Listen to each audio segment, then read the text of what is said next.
We have Debra Ramirez. Welcome back, Debra. We are eager to hear about life in Guatemala these days. Come talk.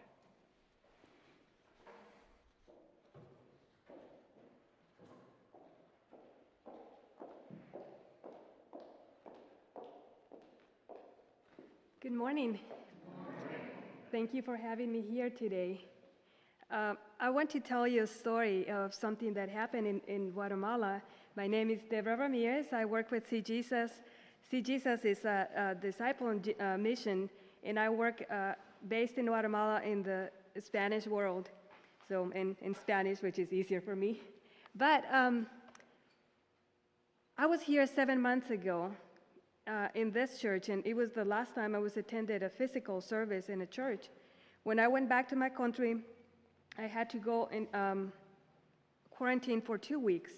When I arrived in Guatemala, before they closed the borders, everything was as usual. But what happened when I got out of quarantine is that the world had changed in my country. What we had heard happening in China, Spain, Italy was happening there. And in a country where people live day to day, closing it with very strict measures changed dramatically. A lot of people that had stable jobs were then on the streets with white flags asking for food. I would spend so much time describing how difficult it became for a country like Guatemala when this crisis arrived. But the story I want to tell you here is I got out of quarantine. I got a phone call from a pastor's wife, and she said, there's a member of our church in the hospital in your town, but because we cannot travel, do interstate travel, we cannot help. Is there a way you could help? And she said this, your city, the national hospital in your city was not adapted for a coronavirus. The patients were not meant to go there. We had certain hospitals where they were supposed to be directed to. But yesterday, they rounded up patients from many hospitals, and they took them there, let them stand at night 2 hours just in the open because they didn't have the place ready for them. But the problem is their last meal, the last sip of water they had was yesterday for breakfast. And so, is there anything you can do? Well, I had just received a donation that it was used as I thought it was convenient, and I said, I can do it. So it was on a Thursday. At See Jesus, we have a prayer time, and I asked my colleagues to pray specifically for that. I said I have 3 hours after prayer time to go and do that, because we had very strict curfew, so that was the reason. And so I asked my mom to pray as well, and she said, take your neighbor with you. And after prayer time with See Jesus, we took off. I was so excited. I said, God provided the money, and we'll get this. I get to the store. I start putting things in my cart, and they said, do you realize you can only take 3 items out of each one, right? And I had 46 people to provide the items for.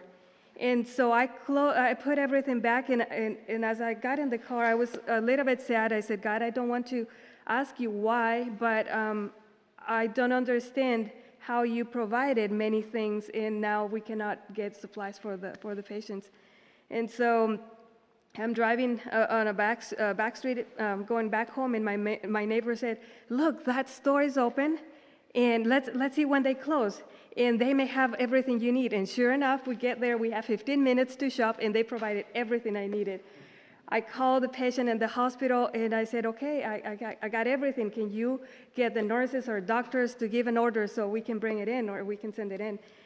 And I get there, and after finding how to actually talk to somebody because everything is closed, the guard said, we only get donations in the morning. And I said, God, you provided everything, and it's right here. And he said no to me probably 15, 20 times. I'm begging just the water, just the toilet paper, just one thing. By that time, they had a meal, so they went probably 24 hours, a little bit more, without eating, but still didn't have much. So I begged, I asked, and I said, God, it's your plans. I walked to my car, and the guard is running behind me, and he said, it's pouring. He said, they just called. They're expecting the donations. So we started taking everything out, and it made it to them. I have videos. If somebody wants to see them, I can send them to you later. People were so grateful to have so little, like toilet paper, water, soap. The situation there is so dire. And why am I telling you this story here today? And I'll close with this, is the donation I received was from you. And so I thank you. It was from your church, and that's how we were able to help them. And you sent other donations that have been food relief. You have no idea. Another day I'll tell you about it, but it has been great. And the Bible says that who cares for the poor in the hard day, God will deliver him. And so God bless you for what you've done for my people. Thank you, Deborah. Great to see you again. Good to see you too. Yeah.